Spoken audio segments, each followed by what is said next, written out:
This episode of Nerds Gone Rogue is brought to you by Killers.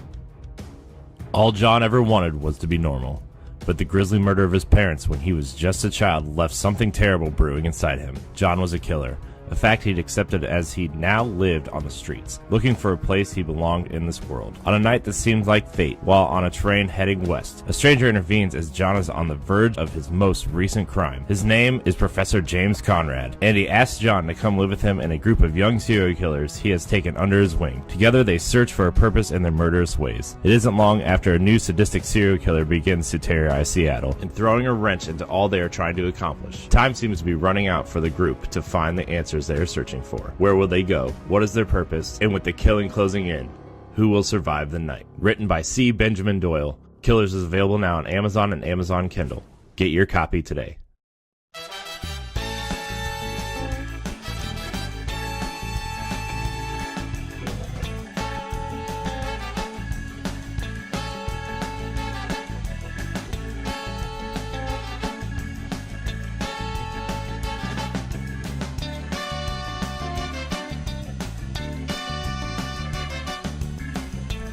What's up, nerds? Welcome to Nintendo Pow Block for May 22nd, 2018, number 108. Feeling great. I'm one of your hosts, Corey Dirrig, and alongside me, as always, I gotta get my fingers straight, that retro code, Edward Varnell. Get over here! Joining us this week, the wise Wisconsinite, Jesse Douglas, not a question block this week. Woo! Yeah, that's what I was going to say. I'm not a question block this time. I'm actually here. You're not a question block this episode, but Thursday you will. Yeah.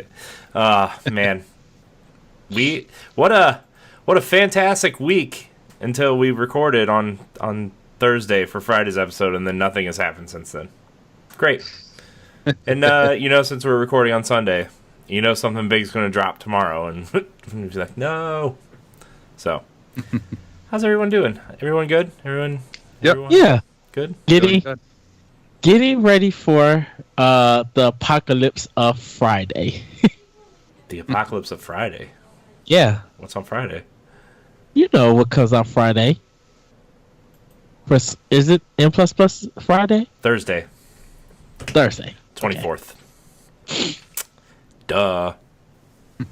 Well, Detroit Become Human and no one cares about that. Dark Souls come out. This is a Nintendo podcast. No one cares about those games until it comes out this summer. I'll have N++ in Nicaruga, so. Woo! Yes. N++. Mega Man also comes out this week. Oh, nice. Well, I'm guessing this week that they're probably going to be the Pokemon thing. They said the rumor was the last week of May. So, yeah. I mean, maybe. We'll see. Of course, if you watch last week's episode, or Friday's episode, Ed and I had a big discussion about Pokemon on Switch. So, go check that out. But anyways, Ed, what have you been playing? So, you're allowed to talk about every console you own right now, because this is going to be we got Pat out this episode. There's not a lot of news. Well, for PlayStation 4, I've been playing more Batman Telltale Adventure and God of War. Trying to get the platinum of God of War, working on that. For Xbox, I've been playing Vanquish, playing some Fortnite and Halo 5 with the guys, for Squad Goals and Royale with cheese. And we also played Rainbow Six. Also played some Naruto, Shippuden, get a little bit further into that. Finish up Gears of War with Corey, played Gears of War 3. Just started that for a little bit. And then on Switch, I picked up Framed, played Fox and Forest, not Fox and Friends, like I said last episode. That's a TV show. Right. Played Fox and Forest, kind of enjoying that game. A nice little platform rogue style game. Not too bad. Also picked up Wizards of Legends. It feels like that is a rogue action RPG in a sense where you're trying to build yourself up by buying all these spells, and you use the right combination to fight enemies. So you're kind of like locked in a dungeon, and they continually switch it up every time you die or anything. But you get to keep your gems. You don't keep the money that you gather, but you can get more cards and stuff, and those cards will let you use better magic. It's a really nice game, really cool game. Let's say I pick Frame. This ice cream game, I cannot think of it. It's a shoot 'em up game. So you're riding an ice cream cone, shooting like donuts and popsicles and all of this stuff. And I was playing that, and I was just like, as wacky and as Japanese as this is, it's super fun. Like, it was only $8. So I'm just like, this is kind of cool. But that's pretty much what I've been playing. I am going to get into some other games this week. My goal is to finish Naruto Shippuden and finish up Batman Telltale, and probably more God of War, and then start jumping into all my Switch games because I need to finish that. Because I want to start. I want to get some more into Doom and Rayman Legends, and I still need to start my Kirby game, Star Allies. I haven't started that yet. But I want to start all of that before I look at Breath of the Wild and just be playing that for 8 hours and be like, dang, what the heck, the time to go? So, but that's what I've been playing and doing. Nice. What about you, Jesse? Yeah, I ended up. Well, I think it was last week. I ended up picking up a game for Sega. Before you go there, Sega, you finished Lightfall. Yeah, I know. I'll talk about all that. Okay. I'll talk. I thought you was gonna start with that. Jesse's turn. No, I'm getting there. You had your turn. I'm saving that for kind of last, but yeah. So I ended up going and I picked up Toxic Crusaders for Sega. Why did you get that garbage? Because I just like, I loved the show growing up. Yeah, I did stuff, too. and so I just, like, I had the action figures and stuff like that. I just got it. I know it wasn't the greatest game in the world, but I think I only spent like $5 or $6 for it. I actually was going to ask you, where in the world did you find that? Like, I forgot all about that game on the Genesis. I bought it. We have two local. Like, I went to the other one that I don't normally go to that often, but we have two stores locally that literally just buy and sell like retro games, like old games. They do have some like Xbox One games and PS4 games and and everything else, but they mostly what they specialize in is selling like old games. Like, they've got like like folders just full of like DS games and all that kind of stuff, and Game Boy games, and like like literally everything you can think of, they have it there. And so, like, there's two places like that by us, and so I usually will go to those places when I have a couple extra bucks and see if I can find a retro game that I want, and just kind of slowly increase my my collection. So I'm shocked someone even turned that in for them to sell it. I'm like, wow. Like, that's a rare game. I don't know how much is going on, but that's very rare. Well, that's like back in the day, like most of my collection that I started out with, I bought on eBay, and I bought them at a time where you could get a lot of like 10, 15 games for like $50. And there'd just be a whole bunch of them thrown in there. And one of the lots that I bought, I had the Captain Bucky O'Hare in it, and that's the one that a while back that I sold for like $85. So. But yeah, like I bought that, and like that's, like you used to be able to get lucky and get games that are worth a lot of money back then, but now it's like you pay a premium for it. So yeah, I did that, and then I've been playing like my part of the deal. I've been playing Sleeping Dogs, and I'm enjoying it a little better. The stupid cat is knocking into my mic. But I've been enjoying that a little bit more since I've like unlocked stuff and like more attack moves and stuff like that. Mm-hmm. I'm actually enjoying the driving a little bit better too. Just because like I'm getting better at it. But overall, it's not a bad game, but it's not like something that I'd ever go back and play again once I'm done. So I'm gonna kill this cat. Kit. She keeps on rubbing on the mic thing. Won't leave it alone. But yeah, so I played that, and then I've been playing Tomb Raider.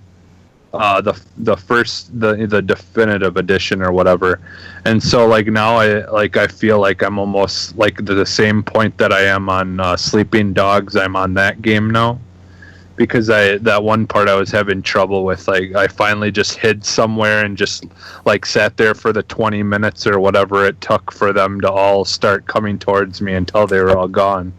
Like it's seriously ridiculous. Like how many people, like how many waves they send after you, and that one part, and then I finally got through that, and now I'm almost done with that game too. So I have a feeling I'm probably gonna finish both of those games right around the same time, because I've been kind of switching back and forth just the past 2 days. So, and then on Switch, I played a little Zelda. I've been kind of trying to beat some of the expansion pack stuff for that, and then of course all the games that we played for like squad goals and stuff, Halo and all that. But yeah, the big one is I finally beat Lightfall, and that game is so much fun. I won't like without spoiling anything, but like the main boss just really makes you work for it. Like it's like one of those, like a typical game, like I don't know, like the Mega Man games or whatever, like where there's like a couple different like things that it cycles through and does that you got to learn the patterns of. Like once there is like one key thing that I figured out how to do really well, so I could make it a lot easier, because the way they want you, like I cheated the system kind of. The way they want you to try to survive is like lower to the ground, but I found a way to climb up really high.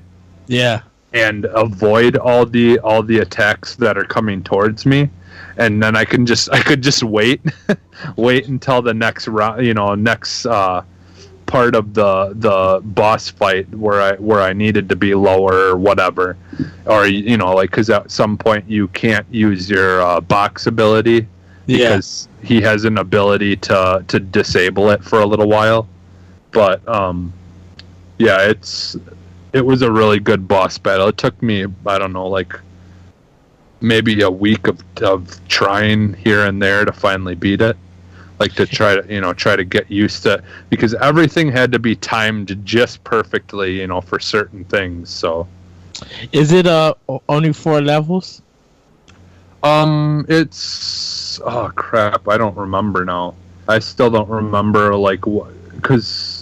because the thing is you don't like actually go to I don't actually see the things like once you're later on in the game. Because you'd be ending a level and then you'd know if you're starting a new one or whatever. It doesn't really say that later on, so that's why I never really was sure if it was just three, and then the third one is really long. But I think it probably is 4. Okay. I have a feeling it's 4, and I just don't remember seeing like Act 4 or whatever, Chapter 4. So I have a feeling it has to be, because it's a decent sized game for what it is. So, and how much it costs too. So, but yeah, the boss, I enjoyed it. Like I enjoy the story. Like they explain why the game, at the end of the game, kind of explains why it's called Lightfall. Things like that, like what Lightfall is, like what the meaning of it is. So yeah, it's definitely a good game. And have you guys gotten a chance to get back to it at all, or no? No. Yeah, it's once you guys get further into it, it's like it gets really difficult, but it's a lot of fun. Like it's kind of like Cuphead, where it was like I'd get like kind of frustrated, but at the same time it was still fun though. It wasn't like oh, I can turn this off or get mad about it. It was just frustrating, and but fun at the same time. So I give them credit for that, because some of those games I feel like they're too hard to the point of where it's just frustrating and it's not even really fun. And then then that's kind of defeating the whole purpose of playing games, to have fun. Yeah. Like, I mean, it's one thing to make something hard, like because for me, I just didn't have time to spend to play Cuphead like consistently. So there are that game has kind of been one that's been put to the side until I have like time where I can actually just really sit down and get used to the patterns and stuff. Right. Because that one I really had to dedicate some time to learn the patterns, because they do a good job of changing it up a lot too. So yeah, it's all a matter of just trying to your spatial awareness or whatever, like trying to figure out where you need to be at what time, and it's a little bit more complex than Lightfall is, but yeah. So. It feels like a game like Cupfall. I think if people would have been able to see the energy bars of the bosses and stuff, I think people would be fine, not to worry on how far they are in the fight. Yeah, well, and that's one thing in Lightfall. I don't think there was any life bars, but it's kind of like they go the Nintendo route of it. Basically, I think it's like so many hits, like except for the final boss there's quite a few cycles more, I think, than some of the other bosses. But I think it's just like four times you got, there's so many times that you need to hit a boss before it's dead. Yeah. And that's kind of how Nintendo has always done it. It's always been like 3 or whatever. Yeah, 3 hits and they're done. Yeah, so they kind of went that route, but so they don't really have life bars on there either. But yeah, I mean, I could see with Cuphead though, where it would be a little bit more different, because it all depends on how much damage you're doing to them. Oh my goodness! What? Resident Evil 7 Cloud version announced for Switch. It's part of the news, Ed. Gosh, talk about what we're playing right now, Ed. Sorry, I thought that was a joke. Someone said it, and I'm like, this is not real. You can interrupt Arsenal X when you find something new. I didn't even know that. I just seen it get announced. I didn't even know. I'm gonna fight you, Ed. I'm gonna fight you. Get over here. Anyways, continue, sorry, Jesse. Well, that's basically it. So it's that's what I've been playing for the most part. Nice. Well, besides what we did for squad goals this week, I haven't really been playing a lot. I played the first level of Donkey Kong Country Tropical Freeze, and that game is fun and pretty and kind of hard. But yeah, I'm not playing Funky Mode. I refuse to play Funky Mode until I beat it. That's the plan. Yeah.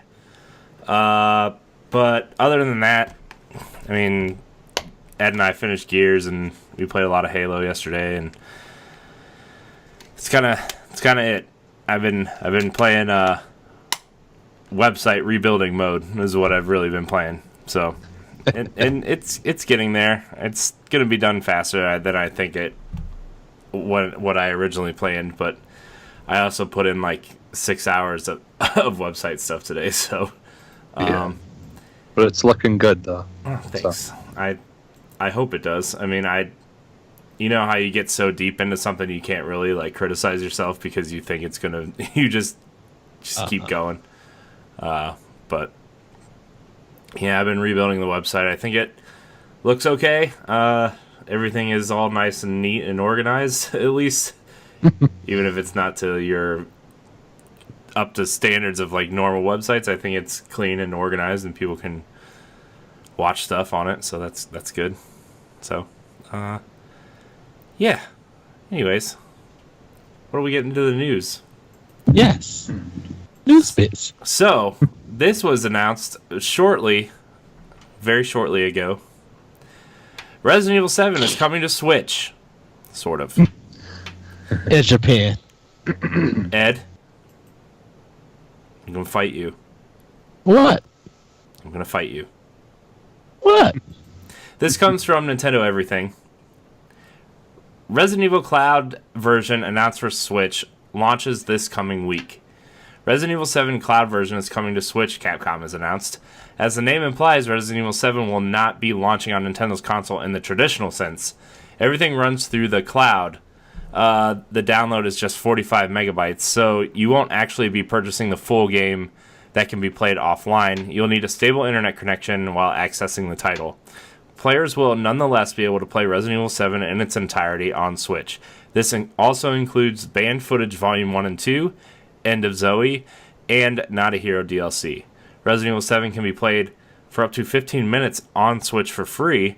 After that, you'll need to purchase a 2,000 yen ticket, which lasts 180 days. Here's the first trailer below. Blah, blah, blah. Resident Evil 7 Cloud version will be out in Japan on May 24th. A Western announcement may follow in the coming days. This is a weird thing. I mean, it's cool, I guess, if you want to play Resident Evil 7 on Switch, but the whole point of the system is, like, to take it with you, and, like, if you're going to play Resident Evil 7 at home, you might as well just purchase it on one of the other consoles. Right. But,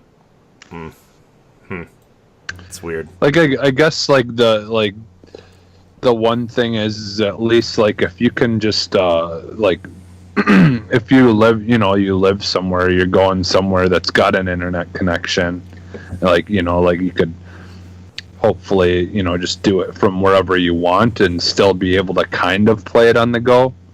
But I guess, like, for them, this is probably just a move to be able to try to make, like, some of the bigger titles that would never play on the system in a regular way still be an option for people. Yeah. So, I mean, it's cool. I mean, it's, if, like, moving forward, this is something that happens. The only thing I worry about, though, is if places just start doing this with their games instead of trying to actually make a version of it that works on the system the regular way. Yeah. That's the only thing I'd worry about, but... I mean, well, it's weird that it feels like more of a rental. Because I'm just like, why would you be paying $20 for 3 months to play this game? And I understand this in the cloud, but I'm just like, that's weird, because if you've been pricing the game $19.99 for the other systems to buy it physically and digitally to have, why can't they not do that and still be able to at least save the data in the cloud, but still play the game? Yeah. To me, it's something that they should maybe think about working a deal out with people where, like, if you buy it for Xbox One and you own it, like that then you'd somehow have, like, access to the cloud version of it or something. But I don't know. Yeah. I mean, this is Japan, but I'm just like, people who bought Fantasy Star Cloud, they bought the whole game. If they could play, they got to play it in the cloud sense, but that's a game that you want to play online. No, people could literally pick up the game cheap and run the game within a week and be done with it. There's not much replay value to it. Yeah. Yeah. I don't know. I think there's going to be better ways to play this. If it was coming as like a digital download or a physical copy, that'd be different. Mhm. But I mean, look, I still don't think streaming cloud games is the future right now with the tech that exists, especially on a system that company's not really known for their online infrastructure. So Right. And even their online infrastructure is not really live yet. yeah. So- So I mean, whatever. I guess it's cool if you want to play it on Switch, but there's a lot of restrictions to the point where it's like, is it even worth it? So I wonder. The only thing is, I wonder if it's like a test to garner interest in the game to see like if Capcom should try to actually port this to Switch or not. I wonder if they're just trying to garner some interest to see like, hey, what do fans really think? What do they want? Kind of thing. I don't know, but I mean, if they was Seems going to port it to Switch, they would have already did it. no. I mean, it's a lot harder to port things than you might think. But They made Street Fighter 2 HD collection popular. that's not a full-blown 3D game though, and that game's been on thousands of other systems already. Well, So, yeah, But but like if I don't know, Capcom. Yes, I think that engine needs a lot more work to be able to port stuff to Switch than Street Fighter. Well, it's weird. I'm like, So. why would you give us Monster Hunter Generations, but only give us a cloud version of Resident Evil 7? Because Monster Hunter Generations is a 3DS game that has already been ported to Switch.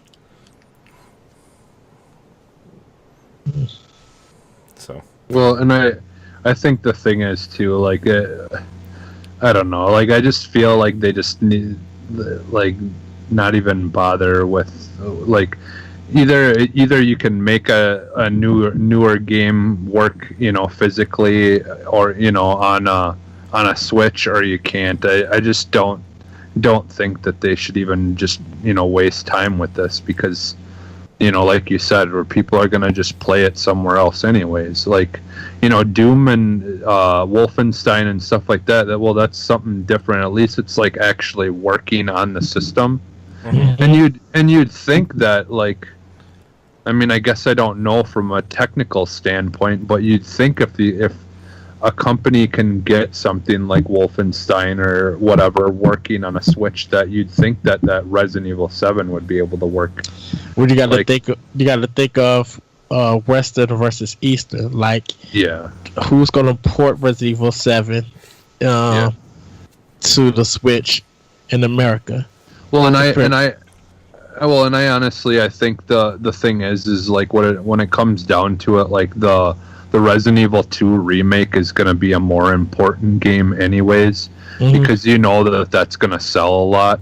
I just don't feel like there's a need even for Resident Evil 7 on Switch at all. Like yeah, like that game, like it's too late. Like, it's way too late.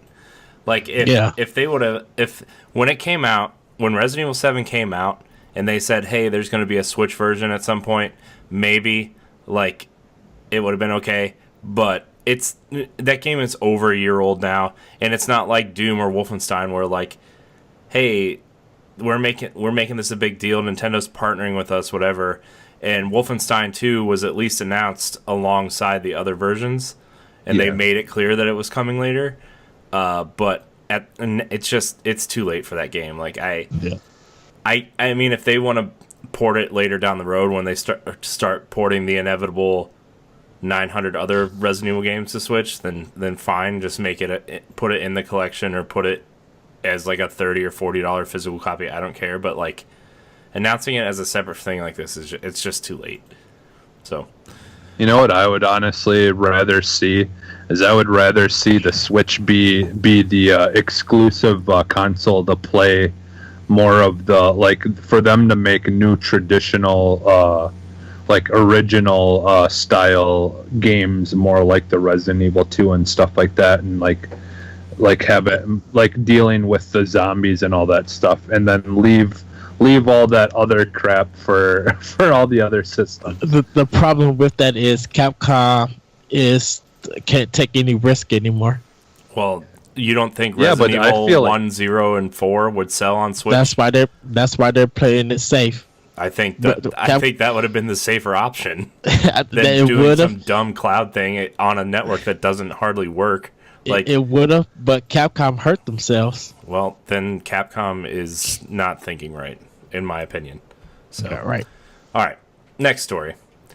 Fresh details on Star Fox Grand Prix suggests it's not like F-Zero at all. This comes from Nintendo Life. While it's a long way from being confirmed as a solid fact, there seems to be almost unstoppable momentum behind rumors that Retro Studios is working on a racing game set in the Star Fox universe. Dubbed Star Fox Grand Prix, this rumored title broke cover earlier this week, immediately triggering some hoots or... I don't know. Triggering some fans very angry about the long-suffering F-Zero fans who were quick to point out that Nintendo already has a futuristic racing series, crying out loud, and why it simply can't do another F-Zero. Yeah. So, let me get to this point here. First up, Liam Robertson, he's a contributor, says that he's... Blah. Let me gather myself here.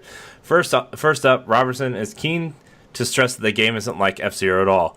We're speculating here, but it sounds like it's a lot more akin to Engine Racing on the PlayStation, a game from the creator of Wipeout, which saw players racing against one another in fighter jets. Gameplay mixes racing with classic Star Fox moments. Blasting enemies will give you speed boosts, and you can shoot other players as well. Each Grand Prix consists of 3 tracks and a boss battle. And when you're not racing, you can walk around a hub area and interact with famous faces from the Star Fox series. Robertson has also heard that Retro is even considering introducing characters from outside of the franchise, such as Donkey Kong. There are also rumors of F-Zero and Metroid characters showing up. The hub also offers up new story elements and races. Finally, Robertson says that the name is subject to change and that the game could release as early as this year, although 2019 is also a possibility. There's an update to this story. Robinson has since gotten in touch to say a particular comment that this particular comment wasn't inaccurate. Now, given that this remains a rumor, all the above information should be taken with a pinch of salt. However, the track record in this field is pretty much faultless, as he has stressed that he has heard this information from several different sources, which lends some weight to be legit. So, we talked about this a little bit on Friday's episode, but as I read this article and as I was thinking during last week's show, they did say there might be a Star Fox crossover that Retro was working on. And this would kind of coincide with that. Remember when they were talking about doing a Star Fox, Metroid, F-Zero kind of crossover thing a couple years ago on the Wii U? And then that never really panned out, and we ended up getting Star Fox Zero instead. I think that rumor of that is kind of going to be the culmination of what this might be. But anyways, Jesse, we didn't really get your opinion on Star Fox Grand Prix on Friday's episode. First off, what do you think about a Star Fox Grand Prix? Yeah, I mean, like if they had it more of like a something where you're kind of doing like the whole shooting and all that, and it's not so much like just a straight up racing game. Like I think that would actually be pretty cool. Like just what they're kind of saying in the thing. Like if it was something that was a little bit more deeper than just a race, I think that would be a lot of fun. And like, you know, like maybe you could have like different, you know, ships or whatever that you're trying to win races to unlock parts and things like that. You know, kind of similar to like the Mario Kart. But if they do a good job of like keeping it its own thing, then I could see it doing pretty well. You know, because you always run into the problem if you make a bunch of games that are too similar to each other. It's like you just kind of, it gets boring, you know. So Yeah. So if they can do a good job of like making it unique, and and definitely having like crossover stuff like that would definitely bring some appeal to it as well, like something that Mario Kart doesn't really have necessarily. Mm-hmm. So yeah, I mean, it sounds like it would be a pretty interesting game. Yeah. I'd like to see that. Yeah. Yeah, I mean, I think I would as well. I would like to see something like this, because I think the notion of a Star Fox game mixed with some racing, kind of akin to almost like a Diddy Kong racing style thing, where like you can switch between land or aerial vehicles. There's going to be those Star Fox moments where you're fighting bosses and shooting enemies for speed boost sounds cool. There's going to be power-ups like the flying through the rings or the bombs or whatever. I think it could be cool. Ed, what does this story do for you? I'm saving you for last because I'm sure you have opinions. Nothing. I still pour a river of salt on this game. That even when big sites have trusted sources saying this game is real, Ed is swimming in the river of salt. River of salt, because I feel like this is a game that Retro cannot do. This would be a mistake on Nintendo's move to give. Why can't Retro do it? Because Retro is not known to do a racing game. Well, they weren't known to do platformers either, and then they did Donkey Kong. Right. They know how to do that. Metroid games, and then they gave us 3 Metroid games. Well, the thing with the platforming is that they learned their platforming from Metroid. Literally, if you turn Metroid Prime into a 2D platform game, that would be Donkey Kong, vice versa. There's been more trusted developers in the racing games. Bandai Namco, Sega, Midway was still around, probably them. But Nintendo wouldn't just do something with the Star Fox series to give the Retro to turn it to a racing game. Because that means that they're gonna have to learn. I think they will be up to the challenge to learn the racing field. But then what would happen is just like, why are we making a racing game when we could just actually make a Star Fox game? Maybe they just want to switch it up. If we're talking about Retro, like if I was Retro to give them a racing game, I would give them F-Zero, because then they can actually know how to make tracks, how to balance speed, how to learn. What if they're using this project to maybe their next project will be an F-Zero game? What if they're just using this to like get their feet wet and kind of learn how to do a racing game on a franchise that's kind of down, and if it turns out okay, people will buy it, and if it doesn't turn out okay, they're not really losing out. It still wouldn't work, I think. I bet it's gonna be the best racing game of all time. Well, the thing about it is Retro wants to make their own game. And well, they do. There is a rumor that they have a second project in the works. Right, but I wouldn't say I wouldn't give them Star Fox to make them end up using that material to be making a new game. If I was gonna take a franchise for Nintendo to learn the racing genre, I'm gonna take F-Zero over Mario Kart, because I know how to do. I know they could do speed. They could do a great graphical looking game. They could probably work on tracks and get the engine. Make it feel like the fast Neo games, but make it better and improve. I just think that with Nintendo, if I was going to give them a racing game as successful as the Mario Kart arcade games have been, I would have gave that Star Fox game to them and put it out as an arcade game.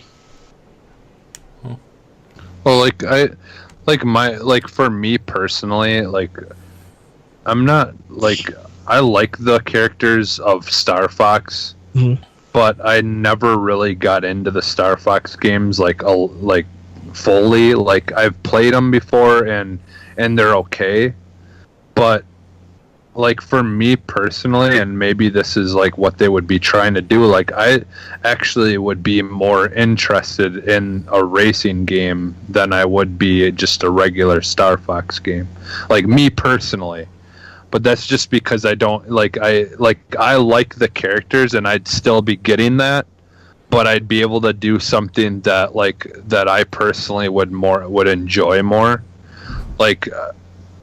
But I know like that's not a majority of the people either that would want us, a straight up Star Fox game. But in reality, isn't Star Fox pretty much a racing game that's just slowed down? If you kind of think about it. Yeah, kind of. I mean, to me, it's more like all those like racing or flying simulators, to me, it's more fighter like plane on rail shooters like Panzer Dragoon and Sin and Punishment. That Yeah. is a racing game. Yeah. But I just wonder, like, I could see them just, like, wanting to do something different with just because they want to see, like, what kind of interest. And, like, like them kind of this time around, like, with Zelda, them stepping things up and trying it going a little bit different of a direction. And it, like, just seems like they want to try to evolve some of their things and try something different. And like with their characters, and still give people eventually the option of a regular, straight up game of whatever whatever the characters normally do. Mm-hmm. But I feel like maybe like I could see it happening only because it seems like they're trying to try different, like new and different things with it. Like I finally played the demo of ARMS, and I actually do really enjoy that game. As much as it looks like a game that I totally would not care about, and that's why it's taken me this long to try it. But like, there's just like, I don't know, there's like newer things that they've been doing lately that like have actually been interesting to me, even though they're things that I normally wouldn't care about. Like, even, I know it's not a Nintendo product, but Mario Rabbids, like, took a game type that I really did not care about, and it actually made me enjoy it a lot. So, like, whether it's them doing it or them letting other people, like, kind of do something different with their characters, I could see it just being them trying to have something that they could see if maybe they can reach more people and get more people interested in it, because the racing games tend to do pretty good. So, across the board anyways. So I don't know. I don't know. It's hard to say, but I think just with the way things are going right now, I could see it happening just because it does seem like they're trying to try new things a little bit. Yeah. So, which is good. Yeah, this game, like, if it exists, kind of reminds me of the GameCube days where they were trying to be super creative and started really showing, like, hey, we're trying something different with our franchises, like Luigi's Mansion and like Eternal Darkness and some of these other franchises that got weird sequels like Mario Sunshine. Like, to me, this just is something like that for me, where they're like, hey, if it works, great. If not, we'll try something different the next time. Like, that's what this is to me. And honestly, I think it sounds like a cool twist on Star Fox, but we'll see. We'll see if it happens. My thing is just Retro doing it. That's my doubt. Yeah. It's just for me, it just doesn't fit. Yeah. Yeah, no, and I get that. But like you guys are kind of talking about, I mean, who knows? They might surprise us, like, I mean, nowadays, I have a hard time taking, like, any developers for granted because it, like, you just never know, like, what's in their head, like, I mean, these people are artists in a very high sense that, you never know what you're going to get, really. And plus, this is Nintendo. Yeah. Yeah, I mean, that's the thing. That's the thing is, that there's gonna be people helping them along the way to make because they all want to succeed. It's like no one wants to fail. It's not even that. It's just that Nintendo does the weirdest stuff and the most unexpected stuff. Yeah. Yeah. Yeah. Yeah. So well, we'll see. And that's I was just gonna say that's the kind of stuff that makes me excited about Nintendo though, is because like you never know what they're gonna do next. Like they like Corey, like you said, like that's why I loved the GameCube. There was so many just interesting things that came out during that time. Yeah. Like I don't know how Pikmin. people didn't like it. Freaking Pikmin. I know man. exactly. I know it's like one of my favorite. Better get a Pikmin 4 announcement soon. We're gonna stick with the racing genre for a second, guys. Sega. This comes from Nintendo Everything. Sega teases news coming soon for mystery Sonic racing game. Sega tends to have a big presence at South by Southwest when it comes to Sonic. During a panel at the event, the company announced Sonic Mania Plus, Sonic Mania Adventures animated series, and more. At the very end, they teased a Sonic racing game. Sega has been keeping quiet on the mystery project since the initial teaser, but an official live stream this week, fans were given an indication that news is coming soon.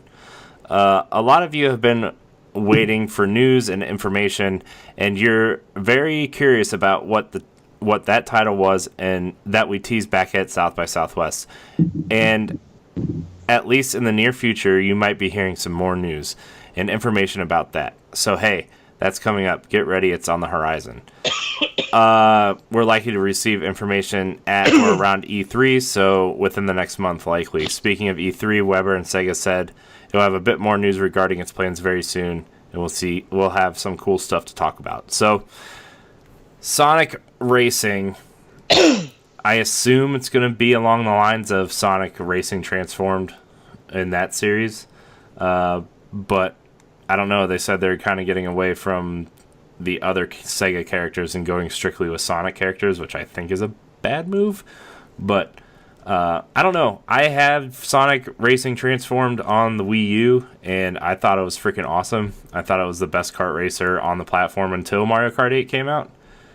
Even previous Mario Karts, I thought it was better than. I thought it was cool that they you could literally transform the karts. It kind of threw back to Diddy Kong Racing again, almost. I know we keep bringing that game up. Can we just get Diddy Kong Racing again? That'd be great.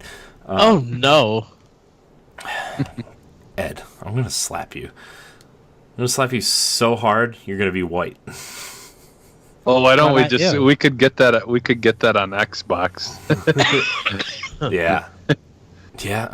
Then they'd have their own Mario Kart type game. Well, my thought the other day was, like, what if they just took Banjo-Kazooie nuts and bolts and make that a racing game, and you could have Conker and Banjo-Kazooie and all the rare characters again? Like, yeah. I thought that would be cool. And then you could have a little ship car that's for Sea of Thieves. Right. Right. Literally a Forza car. And a Master Chief Warthog. What was the cardboard ones, the animals? Viva Pinata? Viva Pinata? Oh, Viva Pinata. Where's my Viva Pinata kart racer, guys? Come on.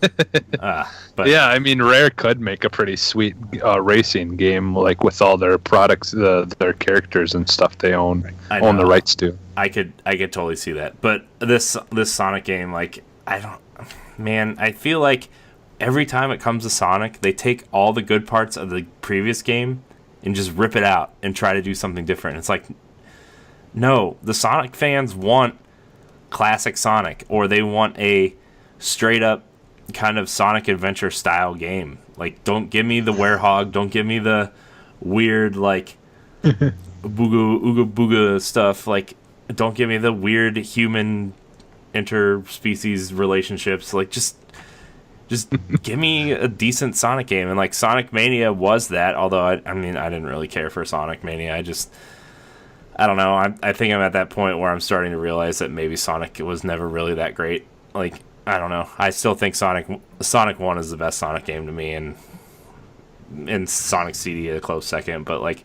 I don't know. Sonic Mania was. I don't know. What do you guys think about a Sonic racing game? There was Sonic R. What, on the Saturn? No thanks. They're literally just sprinting along a course. I mean, it's possible, but as for a Sonic racing game, what is he doing? That was my Sonic R for Saturn impression. that thing was very 3D blocky. I'm like, oh, this game does not look good. Yeah, that was terrible. I think for Sonic to have a racing game, or a new racing game, it's very hard. Cause, like, it's hard for me to get excited for anything Sonic these days. Like, yeah, I don't know. Like the only exciting thing about Sonic that I get excited for is if they decided to add Tails and Knuckles into Smash Brothers. Like, that's like literally the only thing that would get me excited about Sonic again. You know? I think like when Sonic is in 3D and he's going fast without no interruptions, I think those are the fun parts. So I think I kind of would love to see that as a racing game, and more of it as that it's, and I hate to say this, that it's kind of online, a little bit online only, and you're racing against friends, and you guys got go through the same course, but it's all courses are split up, and you got to try to get through them as fast as you can. You know, I mean, you could do an AI kind of style also, but I would love to have it to see. Well, not love. I would love, not love. I want to see that it be like an online racing game that everybody has their own version of the course and try to get through without no enemies, without. Well, there could be like boxes to slow you down and stuff, but or people could affect your track and everything. But I would love it just to be like there's no enemies to fight, and you have to run. The first one who gets there gets the power of Chaos Emerald, and you can use that emerald for the next round.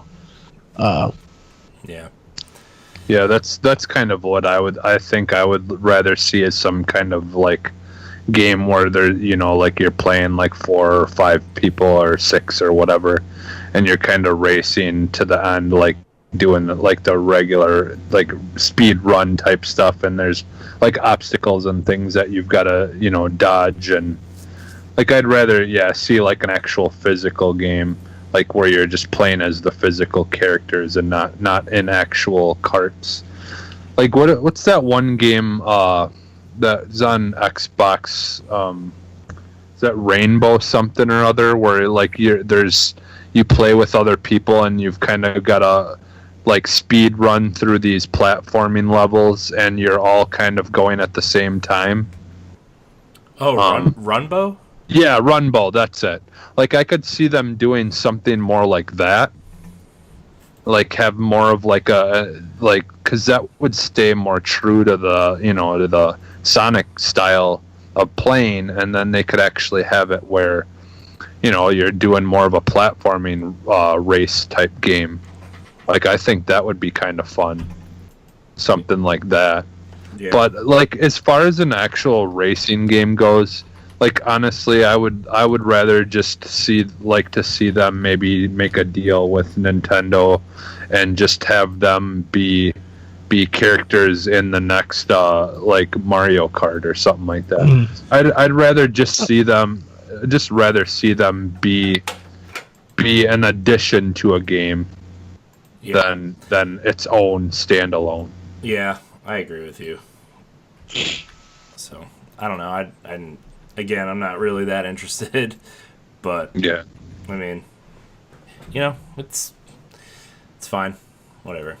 So yeah. All right, our last kind of news story of the day, which isn't really a news story, but again, trying to fill time here. Call of Duty Black Ops 4. There's no official plans for it on Switch, which I half expected that, you know.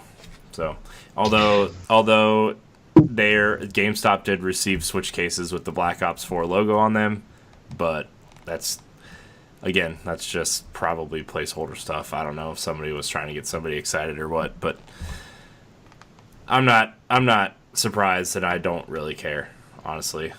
Oh, a lot of people are upset just about Black Ops. I mean, we're talking about on AX, but yeah. I mean, I think that Blackout mode looks pretty cool though. The battle royale style mode that they added, like this. This is gonna sound weird, but this might be the first Call of Duty I get in like like in probably since Black Ops 2, I think was the last one that I really got or played. You know, and I know Jesse, we might try that blackout mode. Yeah, I was just thinking about because we kind of talked about this game a little bit on when we were playing Fortnite the other day, and I was like thinking like seriously the only reason I think I'd get this game is just because of that mode. Yeah. Just because it would be something more to play for Royale with Cheese. To be honest. I will play a demo first. There's not see a demo. There's no demo. I know. There's no such thing as demos anymore. Except on Switch or some, I guess. Sorry. I didn't mean to interrupt you, Ed. No, you're fine. This, like, I think nobody was asking for this game for Switch. I think once the news actually came out for this game, everybody knew it wasn't come to Switch, and there was no need to even ask the question. People are just upset about the game. Like they feel underwhelmed and disappointed by it. So there's no loss to me. Yeah. So. My only gripe is, and I didn't really know about this until the other day, is if I wanted to play a Siege type game, I'll play Siege. Yeah. Like I don't like that they did the whole like Siege idea or the Overwatch idea where you all can only pick one character. Yeah, like what are they called? They're not called operators. That's the Rainbow Six thing. The specialists is what they were called. Yeah, I think. So. Yeah. Yeah, I didn't really care for that too much, but and I wonder how many see, it's going to depend on how many maps are in the game and how long the fun is going to be had, because it's going to be very repetitive. Yeah. And I'm like, if you're spending $60 to do pretty much blackout only, give or take, that might be fun, but for how long?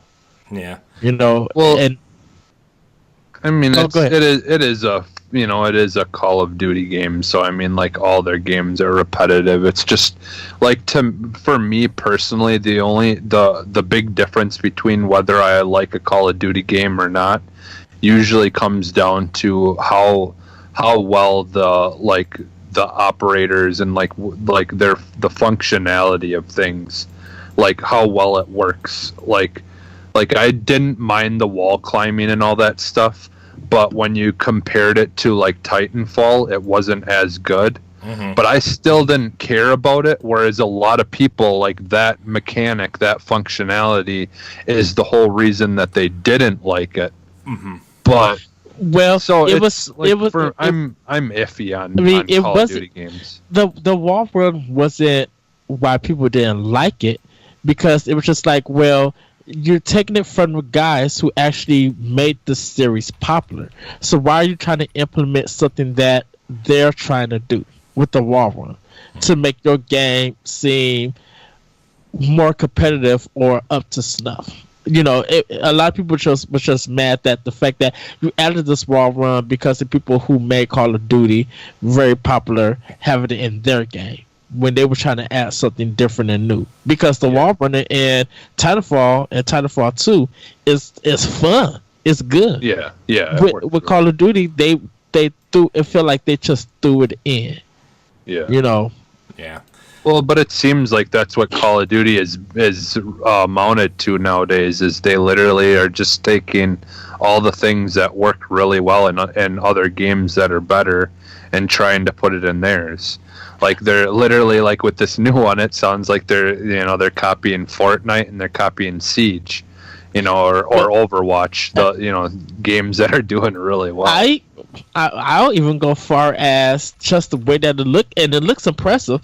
From some of the blues and like skies and sand that they're on, I was just like, this is like a Far Cry game. This looks like Far Cry 3 or 4.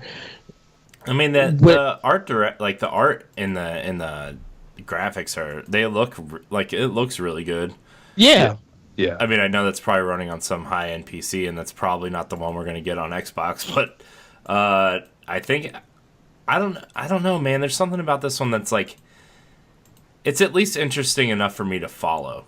You know, like I want to follow it and see what happens. I'm not probably not going to get it because like Jesse, like I would rather play Siege with you guys or Overwatch or something, you know, or if we're going to play Battle Royale, I'd rather play PUBG or Fortnite, you know, but like it at least intrigues me to follow it. Well, the thing about it is, it's going to sell. It's $60. It's going to sell. People are going to learn it. There's going to be some cheats that people are going to try to interact. There's going to be some controversy at some point because someone did something stupid on Twitch with it, and it's just like this still feels like a recycled game, and that for me personally, I feel like the series needs a break. It needs to go like that. That and Battlefield, I literally think those two games need to give a rest and something else needs to come out. Because now it's to the point that EA and I'm sorry to bring EA into this, but EA Activision got nothing original or new to bring. They can't trust any other IP to make them money that fans are going to be loving and appreciating. They just don't. Like, what can EA and Activision do that's not a first-person shooter? Yeah. Because honestly though, for me, Battlefield 1 was okay, but it got old really quick for me. And so I'm the opposite, where I cannot wait to get a new Battlefield game because I want to be able to play Battlefield again, because the newer one, I just can't enjoy it right now. So I want a new one. If I was EA, I would have tried to do a HD remaster of Army of Two 40th Day. I would try to do a collection of those games and bring something new, where now instead of just doing I think and we're super off topic here, but I think if Battlefield wanted to try something different, honestly, I would bring back Bad Company. You know, do HD remasters of 1 and 2, and then do a third game in that series, because that's like their, I don't want to say like their boutique version of the series, but like that's like their kind of smaller, kind of goofy version of Battlefield. You know, it's got a funny cast of characters, it's got the story, it's got the fun character moments, and it's like some of these, like that game is just so serious now, and it's just like give us the fun, and it's the problem I have with a lot of military shooters these days, and including Call of Duty, which honestly the last couple of Call of Duty games I've kind of watched not necessarily World War II, but like Black Ops and Infinite Warfare and stuff. I've watched my friend Brian play those games, and it's like those games have kind of lightened up on the serious tone, at least in multiplayer and stuff. That it's kind of like, this is more intriguing to me than like a Battlefield, but at the same time, like, Ed, how much fun did we have playing 1v1 Halo the other night? We literally had a ball. Or like, how much fun do we have playing Gears or Fortnite or, you know, PUBG? Like, this just the silly stuff that happens that like I don't, and I don't play enough Call of Duty or Battlefield to know if stuff like that happens in those games, but like those are the things that kind of intrigue me, and that's why like I honestly think going this route for Call of Duty is actually going to change it up enough to like, okay, we've gotten away from the campaign. We don't need to tell a ridiculous story. We can funnel all of our resources in cool multiplayer modes, in cool co-op modes, in cool zombie modes. Like, we can do something different here enough. And this is where we're going to take a stance and say, we're trying something different, even though, yeah, a lot of our... We're trying something for the second time, nothing new. I'm going to fight you, Ed. What? They tried this already. I love you. I love you too. They tried this already with the 360 and PS3 version of Black Ops 3. That's because they're trying to get off of those systems, and they wanted people to move to the new systems. But I'm saying, I'm saying, like, in terms of the battle royale mode and the interesting twist on zombies they're trying, and that's nothing new. Okay, I'm gonna just end this conversation now. We're not getting a Switch version, so. No, go ahead and get your thoughts.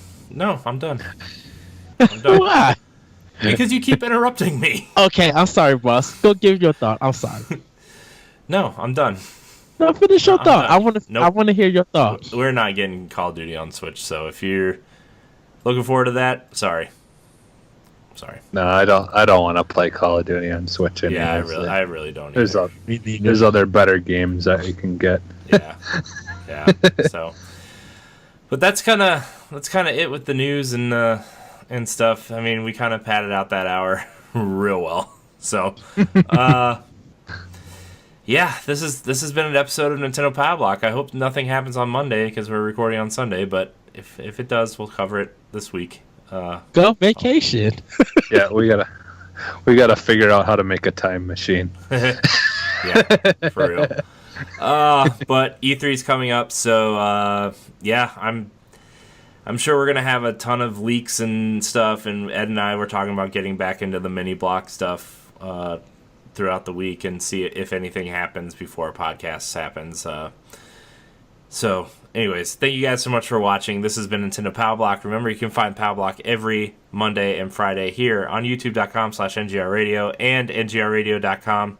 Like, subscribe, and share on your podcast service of choice. If you're watching on our website for the first time, you can just click the link below. I have all the links ready for you there on whatever podcast service you want to listen to us on. So, yeah, and if there's one that I don't have, just email us at nintendopowblock@gmail.com. We are going to get back to a question block episode probably next Sunday, unless something big happens, because I want Jesse in on the question block episodes as well.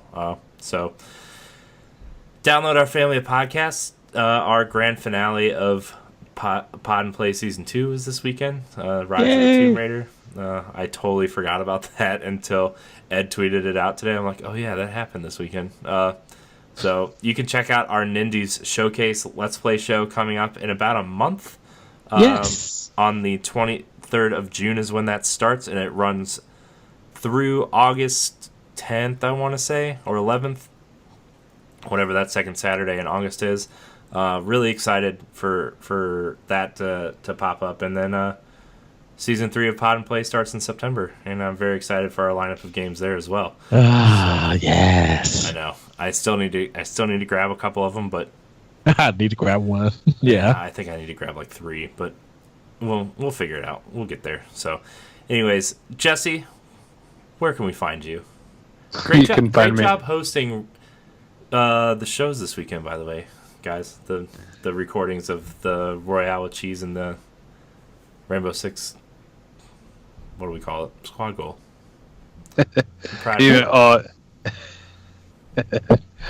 You can find me on Twitter at sub_humanist. Nice.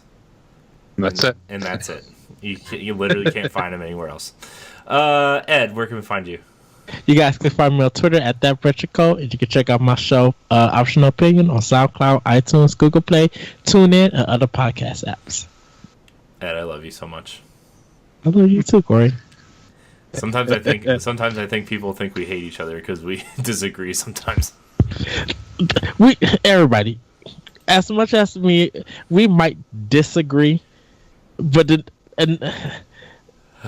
I love this man so much. You guys are some of my best friends. You know, like I don't have very many like quote unquote real life friends, like, you know, people that I go hang out with and do stuff with really a lot anymore. And it's like, you know, you guys have not really just become my friends, but like NGR is like a family, you know. So like, yes, I love these guys so much. So anyways. Corey knows I'm gonna feed him when I come down. I think you owe me about 30 meals, 30 Wendy's chicken sandwiches. So yeah, I'm about to. And I'm gonna teach you how to eat Chick-fil-A properly, because every time I talk to you, you say you got a grilled chicken sandwich.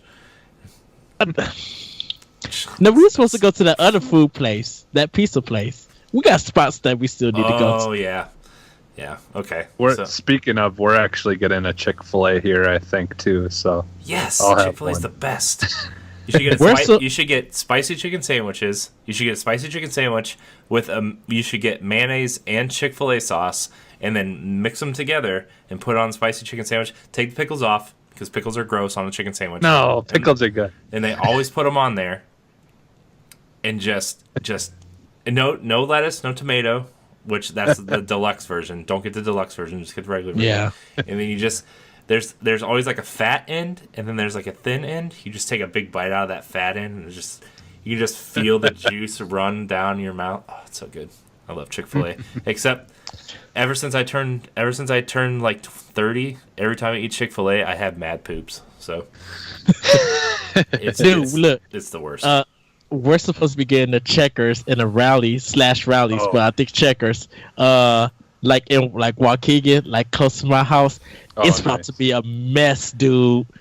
If their fries and their burgers and shakes taste like it was back in the 90s, it's done.